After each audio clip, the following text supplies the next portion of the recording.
بسم اللہ والصلاۃ والسلام علی رسول اللہ صلی اللہ علیہ وسلم۔ ہم روٹین میں ظاہر ہے روزانہ کوئی نہ کوئی ایسا ٹاپک ہم ڈسکس کرتے ہیں جو ایک گھر کے اندر بھی اور اگر دو آدمی ہوں تو ان کے درمیان بھی وہ معاملہ ہر صورت کسی نہ کسی شکل میں پیش آتے ہیں، اور دنیا داری کا نظام چلانے کے لیے یہ سارے معاملات اللہ رب العزت نے قرآن پاک میں بھی ڈسکس کیے ہیں اور ان کے سری حکم بھی دے رکھے ہیں۔ اور اسی طرح سے جو قرآن پاک کے احکام ہیں ان سے متعلق آپ صلی اللہ علیہ وسلم کی زندگی میں ان پر عمل درآمد کرنے کا جو طریقہ کار بتایا گیا ہے، میرے ذہن میں یہ بات رہتی ہے کہ ہم ان کو اس لیول پر ڈسکس کریں کہ جیسے ہم آپس میں لین دین کر رہے ہیں ہمیں ایک دوسرے کے ساتھ کس طرح سے کرنا چاہیے۔ بلا شبہ اس کے بعد وہ بڑے پیمانے پر ملکی سطح پر سوسائٹیوں کی سطح پر جو ان کا جو اہتمام ہوتا ہے طریقہ کار ہے، لیکن ہمیں یہ بات ذہن میں ہمیشہ رکھنی ہے کہ ہم اس کو اپنے گھر سے شروع کریں، اپنے آپ سے شروع کریں۔ اگر ہم خود اور ہمارا گھر اور ہمارا ارد گرد جو یہ اگر اس پر عمل کر سکے، جانچ سکے، سمجھ سکے اور اس کی اہمیت کو جان لے کہ رب کا حکم ہے، اس کے بغیر کوئی چارہ نہیں، تو پھر کوئی دوسری بات پیچھے نہیں رہ جاتی۔ لہذا ہمیں یہ کوشش کرنی ہے کہ ہم ہر وہ چیز جس کو یہاں ڈسکس کرتے ہیں اس کو اپنی ذات سے دوسرے شخص تک کس طرح اس کو ہم کرتے ہیں امپلیمنٹ، یہ ہمیں دیکھنا ہے۔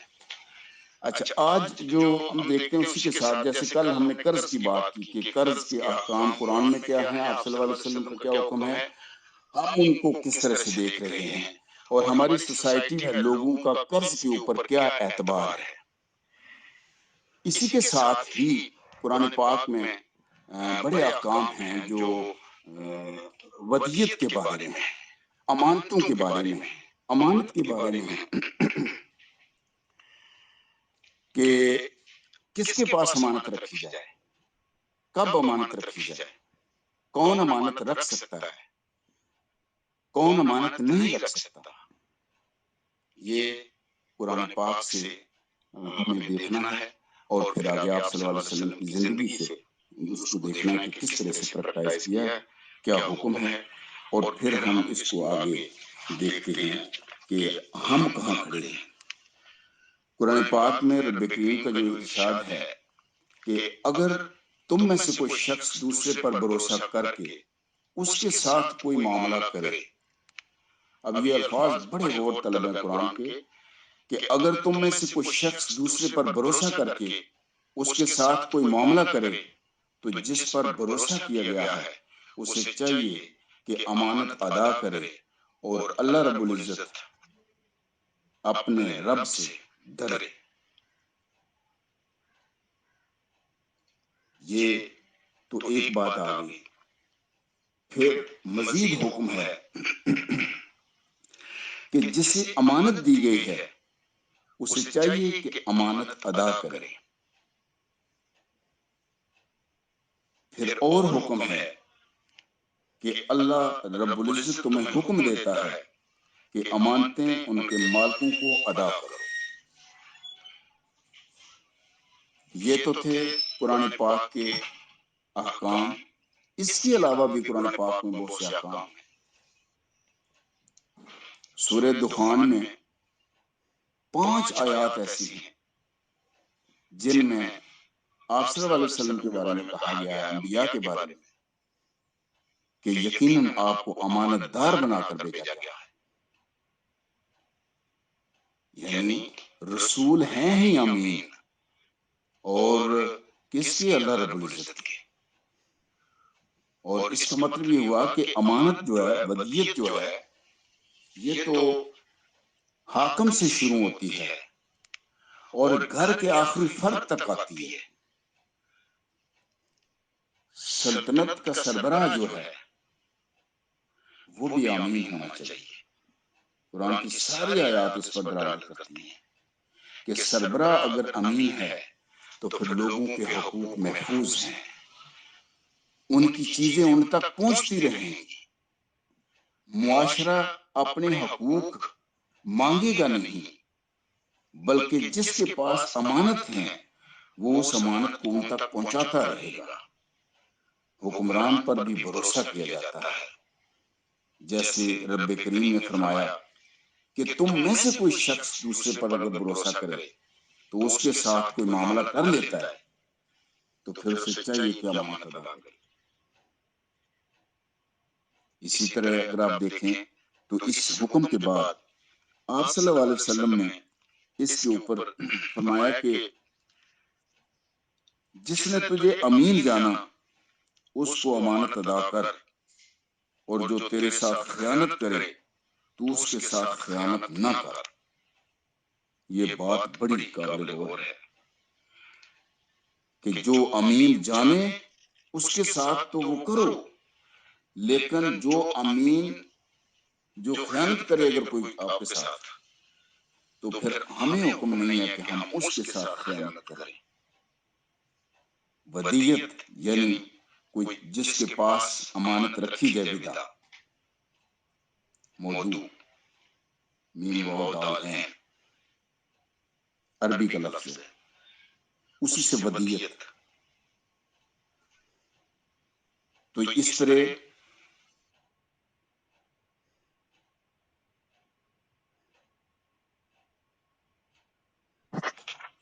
ودیت ظاہر ہے امانت کے اعتبار سے ہے، اور اس کا حکم جو ہے مختلف حالات میں مختلف ہے۔ امانت قبول بھی کی جا سکتی ہے، اس سے انکار بھی کیا جا سکتا ہے۔ امانت قبول کرنے کا وہ کرائیٹیریا جو ایک جس میں قرض کا، بیچنے کا، خریدنے کا، معاہدے کرنے کا جو دین میں ایک معیار رکھ دیا گیا ہے، اور وہ معیار کیا ہے کہ عقل مند ہو، صحت مند ہو اور کیپیسٹی والا ہو، تو وہ کیا خریداری بھی کر سکتا ہے، بیچ بھی سکتا ہے، قرض لے بھی سکتا ہے، دے بھی سکتا ہے، امانت رکھ بھی سکتا ہے، اور امانت دار تلاش کر کے امانت رکھ بھی سکتا ہے۔ ظاہر ہے کہ جب ایک کوئی مسلمان جو ہے اس کے مال کی تحفظ کی بات آتی ہے اور کسی کے لیے کوئی ذریعہ ممکن نہیں رہتا کہ وہ اپنے مال کو کیسے محفوظ بنائے، تو پھر کیا کر سکتے ہیں کہ پھر تلاش کرے گا کہ کوئی ایسا شخص، ایسی جگہ، ایسے لوگ، ایسا ادارہ کہ جو میرے مال کو محفوظ رکھ سکتا ہے، میں یہ اس تک پہنچا دوں اور اس کے ساتھ ایک معاہدہ کر لوں۔ اور یہ مستحب بھی ہے، لازم بھی ہے، اور کوئی اگر یہ کیپیسٹی رکھتا ہے تو اس کے اوپر واجب بھی ہے، اس لیے کہ آپ صلی اللہ علیہ وسلم کو قرآن پاک میں آمین کہا گیا، اور سورہ دخان میں 5 آیات جو ہیں وہ یکے بعد دیگرے جو ہیں وہ ایک ہی مفہوم جو ہے وہ ادا کرتی ہے۔ اور اس کی جو سب سے بڑی وجہ کہ جی ہم امانت جو ہے ودیت کیوں کریں، اس لیے کہ قرآن پاک میں ہی رب کریم کا حکم ہے کہ وَتَعَاوَنُوا عَلَى الْبِرِّ وَالتَّقْوَىٰ، کہ نیکی اور تقوی کے کاموں میں ایک دوسرے کے ساتھ تعاون کرو۔ نیکی اور تقوی کے کاموں میں تعاون کرو۔ جو نیکی کے کام میں تعاون، جو پریشان ہے، جس کو اپنے مال کی حفاظت درکار ہے، جس کے لیے پریشانی ہے کہ وہ کہاں رکھے، تو اگر کوئی امانت دار ہے تو اسے انکار نہیں کرنا چاہیے۔ وہ انکار کرنا اس کا جو ہے نا وہ اچھا نہیں ہے، معاشرے کے لیے بھی اچھا نہیں ہے، دین میں بھی اچھا نہیں ہے۔ اور امانت رکھنے سے، قبول کرنے سے انکار کرنا جائز بھی ہے، لیکن اس صورت میں کہ کوئی شخص اگر امانت دار تو ہو سکتا ہے، نیکی پر تو اس کا کامل یقین ہے، پرہیزگاری تو اس کا اوڑھنا بچھونا ہے، لیکن مال کی حفاظت کرنے کی کیپیسٹی اس کے پاس نہیں ہے، وہ انکار کر سکتا ہے۔ اس لیے کہ ٹاپ پرائرٹی امانت میں اس کی حفاظت آ جاتی ہے کہ وہ شخص امین تو ہو، لیکن ان امانتوں کی حفاظت ٹاپ پرائرٹی بن جاتی ہے۔ اور یہی وجہ ہے کہ دین انبیاء کے لیے رب کریم کے ہاں ٹاپ پرائرٹی، چونکہ کوئی نبی جو ہے نا یہ نہیں ہو سکتا تھا کہ امین نہ ہو، اور رب اپنا امانت جو ہے وہ بھیج دے۔ رب کریم نے تمام انبیاء کو رچ تھے امانت داری میں، ایمانداری میں رچ تھے سارے کے سارے۔ اور یہی وجہ ہے کہ رب کریم نے قرآن پاک کا نزول، کلام کا نزول جو ہے اس کو جب امانت کے طور پہ اتارا، تو جب باقی چیزوں جیسے کہ پہاڑوں کو، زمین کو، کائنات میں باقی چیزوں کو کہا گیا کہ رب کریم کی یہ امانت کوئی اٹھا سکتا ہے، تو قرآن خود شاہد ہے کہ ہر چیز کانپ گئی، تھرک گئی، ڈر گئی، لیکن یہ انسان ناتواں، اس نے کہا کہ میں اٹھا لوں گا، اور رب کریم نے پھر اس کو اماندار بنا دیا۔ امانت داری پھر اس کی بڑی خوبی بن گئی۔ اور یہ جو میسج ہے کہ امانت رکھنے والا جو ہے نا وہ امانت اگر قبول کرتا ہے تو پھر دونوں، جو رکھنے والا ہے، جو دینے والا ہے، دونوں کے لیے پھر یہ کرائٹیریا رکھ دیا گیا کہ عقل و خرد اور سوجھ بوجھ کے مالک ہوں، نابالغ نہ ہوں، مجنون نہ ہوں۔ یہی وجہ ہے کہ انبیاء کے بارے میں قرآن میں بھی رب کریم نے بار بار کہا کہ جو انبیاء ہیں، جو رب کریم کے بندے ہیں، جو اس کے رسول ہیں، وہ مجنون نہیں ہیں، وہ ساحر نہیں ہیں، وہ صرف رب کے بندے اور رب کا حکم ماننے والے، اس کی امانت کو اٹھانے والے، امین، صادق اور امین۔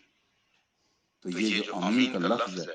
امانت بڑی وسعت رکھتا ہے، بڑی کیپیسٹی اور وزن رکھتا ہے، جس وزن سے پہاڑ کانپ اٹھے تھے۔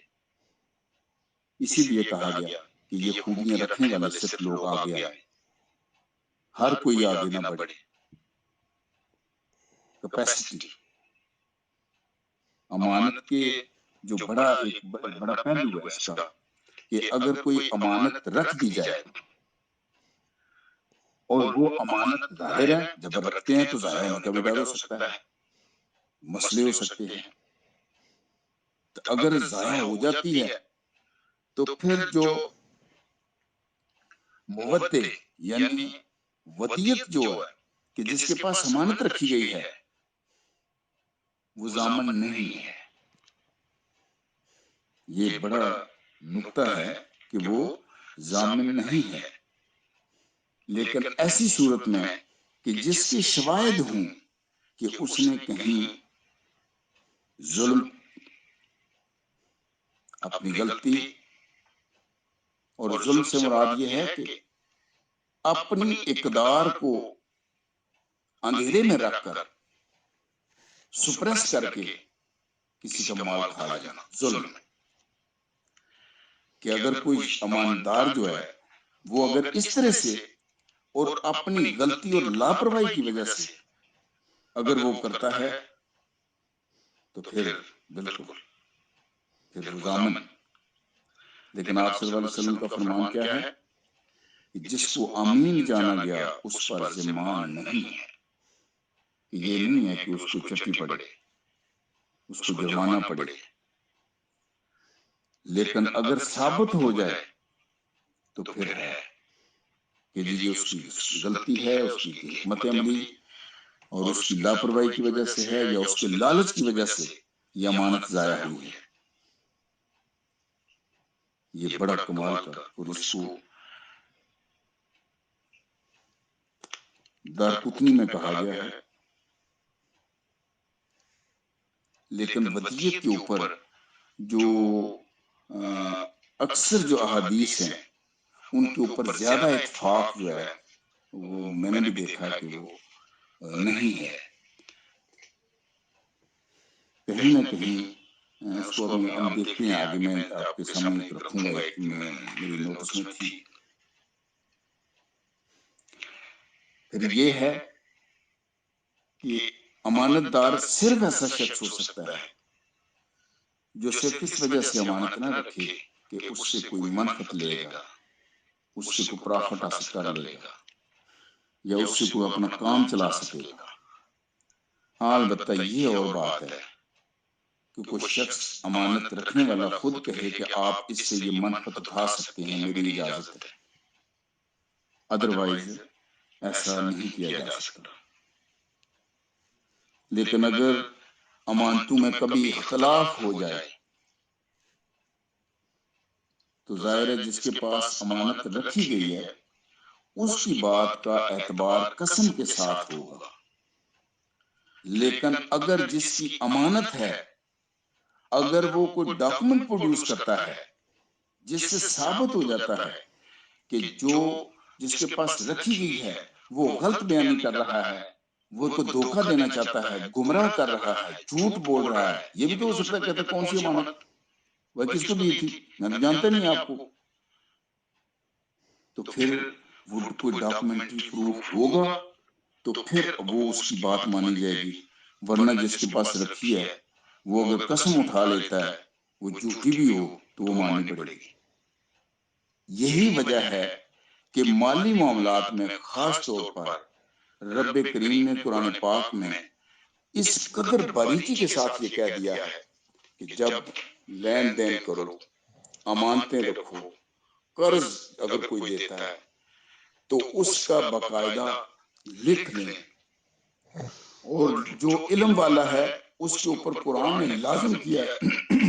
کہ وہ انکار نہیں کر سکتا لکھ کر دینے سے. اور لکھانے والا کون ہوگا؟ جس کا مال ہے، کہ جی یہ چیز ہے جو رکھی جا رہی ہے. تو یہ معاملات خواہ امانت کے ہوں، قرض کے ہوں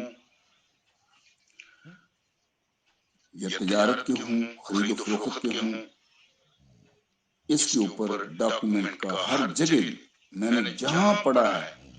کہ اگر آپ کو ڈاکومنٹ نہیں رکھتے پھر آپ کے اس معاملے میں اللہ رب العزت موجود نہیں ہے. رب کریم انہی معاملات میں موجود ہے جن میں اس کے حکم کی پیروی کی جائے. اور رب کریم کا حکم کیا ہے کہ مالی معاملات امانتیں دے کر اگر کوئی آپ طے نہیں کرتے اور کوئی ڈاکومنٹ نہیں رکھتے تو پھر معاملے کو رب کی طرف لوٹانا جو ہے یہ بھی جرم بن جاتا ہے. تو یہ احتیاط جو ہے اس کے اوپر یہ لازم ہے. ایک حدیث ہے، اب ذرا اس کو تھوڑا سا دیکھیں کہ کس طرح سے، کہ میرے ذہن میں تھا کہ عمر بن شعیب رضی اللہ تعالیٰ عنہ نے اپنے والد سے کہا کہ انہوں نے اپنے دادا سے یہ روایت کی کہ نبی صلی اللہ علیہ وسلم نے یہ فرمایا کہ جس کسی کے پاس کوئی چیز امانت کے طور پر رکھی جائے تو اس پر ضمان یعنی ذمہ داری نہیں ہے. لیکن اس کا جو ہے نا یہ اس کی سند ضعیف کہا گیا ہے. لیکن جو اکثر میں نے دیکھا ہے کہ جی وہ اس کو ریفر کرتے ہیں، لکھتے ہیں، اور اس کی جو ریزن ہے وہ کیا ہے وہ ویسے میں آپ کے سامنے رکھ دیتا ہوں، کیونکہ میں نے ایسی حدیث کبھی پیش نہیں کی، نہ میں نے ڈسکس کیا ہے جس کے بارے میں جو نہ ایسا ہو. میں نے اکثر مسلم، بخاری یا متفق علیہ جو ہے ان کی ہی جو ہے نا وہ میں نے ہمیشہ ذہن میں رکھا ہے، لیکن اس کی ریزن ذرا دیکھیں کہ اس کو تو ضعیف کہتے ہیں کہ یہ حدیث ضعیف ہے، چونکہ اس کی سند جو ہے نا اس میں وہ مسنا بن سبا ایک راوی ہے، اور جسے امام احمد اور نسائی جو ہے دونوں نے ضعیف کہا ہے، اور اس کی ریزن وہ کہتے ہیں کہ ابن معین کا قول ہے کہ مسند صالح آدمی ہے، یعنی ابن معین کیا کہتے ہیں کہ وہ صالح آدمی ہے، اس کی لکھی ہوئی حدیث جو ہے اس کو ترک نہ کیا جائے، اور اس حدیث کے مطابق اجماع ہے کہ امانت کی حفاظت کرنے والے پر کوئی ضمان نہیں ہے۔ البتہ حسن بصری رحمۃ اللہ علیہ فرماتے ہیں کہ اگر امانت رکھنے والے نے اس پر ضمان کی شرط لگائی تو پھر جس کے پاس امانت رکھی گئی ہے وہ ضامن ہوگا، یعنی جو آپ تحریر کریں کسی کے ساتھ، اگر امانت جو رکھتے ہیں کچھ چیزیں ہم ایک دوسرے کے پاس، تو اگر اس تحریر میں آپ شرط رکھتے ہیں تو پھر تو ضمانت ہے، ضامن ہوگا، کہ اگر وہ لوز ہوتی ہے تو پھر ذمہ دار ہے اس کا، لیکن اگر شرط نہیں ہے تو وہ کہتے ہیں کہ نہیں ہے۔ تو بہرحال یہ اس کے علاوہ جو دوسری جو بات میں نے کی تھی، جو جس حدیث کا میں نے ذکر کیا، یہ تو تھی کون سی بلا، کہ ابن ماجہ کی جو روایت میں نے بتائی ہے یہ حدیث جو ہے، لیکن جو پہلے میں نے بات کی ہے کہ آپ صلی اللہ علیہ وسلم کو جو فرمان ہے ابی داؤد کا،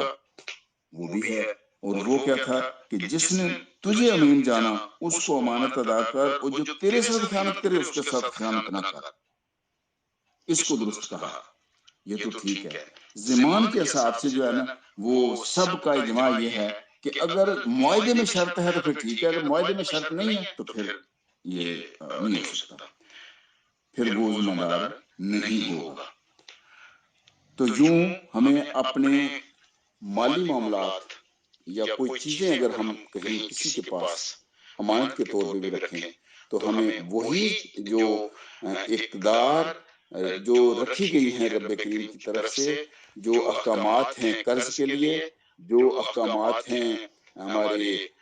خریدنے اور بیچنے کے لیے، کہ وہ ایک ڈاکومنٹ پریپئر کرے، وہ اس کے اوپر بھی اتنا ہی صادق ہے اور اس کے لیے بھی لازم قرار دیا گیا ہے۔ تو رب کریم ہمیں امین بھی بنائے، صادق بھی بنائے، اور ہمیں قرآن پاک کی ان ہدایات پر عمل کرنے کی توفیق دے، چونکہ یہ رب کریم کا حکم ہے کہ امانت جو ہے اس کے معاملے میں جو یہ حکم نہیں بولنا کہ اگر تم میں سے کوئی شخص دوسرے پر بھروسہ کر کے اس کے ساتھ کوئی معاملہ کرے تو جس پر بھروسہ کیا گیا ہے اسے چاہیے کہ امانت ادا کرے اور اللہ اور اپنے رب سے ڈرے۔ یہ بہرحال بڑا، اور پھر یہ بھی ہے کہ مسلمانوں کے لیے کہ اللہ تمہیں حکم دیتا ہے کہ امانتیں اہل امانت کے سپرد کرو، امانتیں واپس کرنے کا، چونکہ لوگ دنیا داری ہے لالچ میں آ جاتے ہیں، اکثر ہیلے بہانے اور چکروں میں آ جاتے ہیں، تو لہٰذا امانتیں واپس کرنے کا قرآن پاک میں یہ بڑا حکم ہے، اور خاص طور پر یہ جو آیت ہے جس میں انصاف، عدل اور انصاف کا بھی حکم ہے، اس کے ساتھ امانتوں کو جوڑ دیا گیا ہے کہ اللہ تعالیٰ امانتیں جو ہیں ان کو واپس کرنے کا حکم جو ہے نا وہ جگہ جگہ دیا گیا ہے، چونکہ اکثر لوگ بہانوں کی طرف آتے ہیں، اور انی لاکم رسول امین، میں تمہارے لیے ایک امانت دار رسول ہوں۔ یہ سب سے بڑی ضمانت ہے اس بات کی کہ ہمیں بعض اوقات لوگوں کی مجبوری جو ہوتی ہے اس کو، جس کے اوپر کوئی آدمی ٹرسٹ کرنا چاہتا ہے، وہ کسی وجہ سے اگر انکار کرتا ہے تو پھر یہی وجہ ہے کہ آپ صلی اللہ علیہ وسلم کے بارے میں 5 دفعہ ایک ہی صورت میں کہا گیا کہ میں تمہارے لیے ایک امانت دار رسول ہوں۔ امانت کے اوپر جو ہے نا یہ بڑا فوکس کیا ہے قرآن پاک نے بھی، اور آپ صلی اللہ علیہ وسلم نے اپنی زندگی میں بھی۔ آپ صلی اللہ علیہ وسلم جب گئے تو جو مکہ والے، چونکہ آپ کو صادق اور امین کہتے تھے، سب کی امانتیں، سارے لوگ کوئی مانتے تھے یا نہیں مانتے تھے، امانتیں آپ صلی اللہ علیہ وسلم کے پاس ہوتی تھی، تو آپ صلی اللہ علیہ وسلم وہ ساری امانتیں حضرت علی رضی اللہ تعالیٰ عنہ کو دے کر گئے، اور دوسرے دن وہ ان لوگوں کو دے کر جانے والے تھے۔ تو لہٰذا امانت قبول کرنا بھی ضروری ہے۔ میں نے اکثر لوگوں کو دیکھا ہے، میرا اپنا جو ایکسپیرینس ہے اپنے فیملی میں، رشتہ داروں میں، تو وہ اکثر بعض اوقات لوگوں کو نہیں کرتے، یہ ظاہر ہے پریشانی کا باعث بنتی ہے، حفاظت کرنا بڑا مشکل کام ہے، لیکن لوگ جو ہے وہ بعض اوقات کنی کترا جاتے ہیں، لیکن اگر ہم یہ کر لیں، تھوڑی سی ہمت کر لیں، تو حکم قرآن کی بھی تابع داری ہو جاتی ہے، تو ہم سمجھیں کہ ہم نے اس حکم کو مانا۔ تو رب کریم ہمیں قرآن پاک کے احکامات پر عمل کرنے کی توفیق دے، ہمیں ایسا اچھا رکھے جس طرح قرآن پاک چاہتا ہے، اور ایسا اچھا بنائے جس طرح آپ صلی اللہ علیہ وسلم کی کوشش تھی۔ اللہ رب العزت ہم سب کو صحت اور زندگی عطا کرے۔ جزاک اللہ، اللہ خیر۔